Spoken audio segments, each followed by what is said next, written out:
Nous sommes au Mazette, nous sommes le 30 mai 2024 et c'est la célébration de la sortie de mon premier EP qui s'appelle Épisode et c'est la première édition de Cash and My Friends.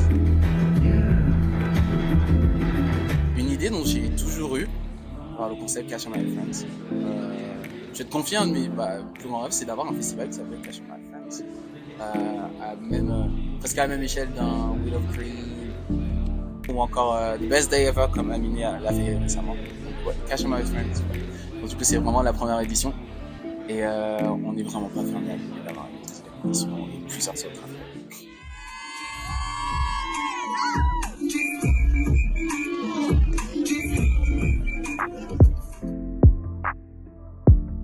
Là, pour l'instant, j'ai pris un aspect plus groovy pour mon premier projet. C'est pas une prise de risque non plus, mais vraiment un bon test pour savoir quelle était vraiment mon identité musicale. Et je pense que l'aspect groovy est très très important, voire majoritaire dans l'âme de Cash and My Friends.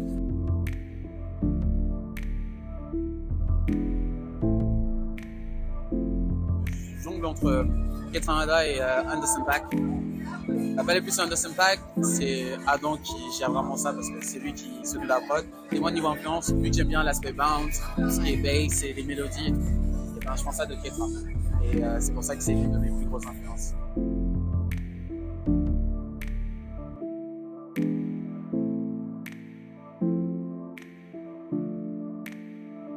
Ce fait que l'attention se concentre envers toi, tu peux être autant anxieux que vraiment enchanté. Et je sais que je suis une personne anxieuse aussi parfois, tout dépend du contexte, mais je sais que quand c'est sur scène, c'est parce que je fais quelque chose que j'aime. Et le fait de, quand je suis en studio, le fait que je fasse un son, je pense vite à comment je vais l'interpréter sur scène. Je me mets d'abord une base, et après je me dis, ok, je fais comme ça sur le son, et comme ça je peux aussi donner une expérience totalement unique sur scène. Comme ça, les gens vont se dire, ok, il y a la version studio, je l'aime bien, mais je vais me remémorer de la manière dont il a fait sur scène. Et c'est pour ça que j'essaie toujours de donner de l'attitude, donner une nouvelle voix, d'essayer d'exceller et tout. Je suis pas le plus grand des performeurs, but I'm trying to be. And I will be one day.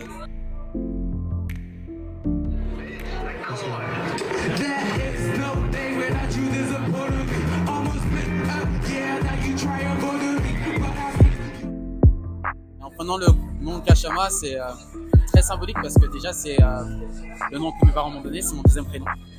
Et c'est aussi le nom de mon grand-père maternel qui est d'origine congolaise. Et c'est une manière pour moi, de honorer mes ancêtres en affirmant le fait que je sois un Congolais. Et aussi le fait que Kashama c'est un très très beau prénom et c'est très très cool.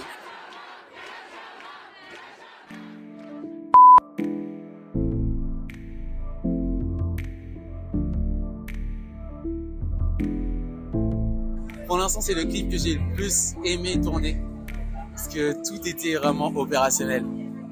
Que ça soit la direction artistique d'Alice Berry, les plans choisis, les idées qu'elle avait, les figurants qui ont été non seulement à l'écoute, très professionnels, mais aussi très amusants, qui ont donné vraiment leur joie de vivre et leurs énergies positives. Et le son qui tournait en boucle et qu'on n'avait pas marre, vraiment du début jusqu'à la fin.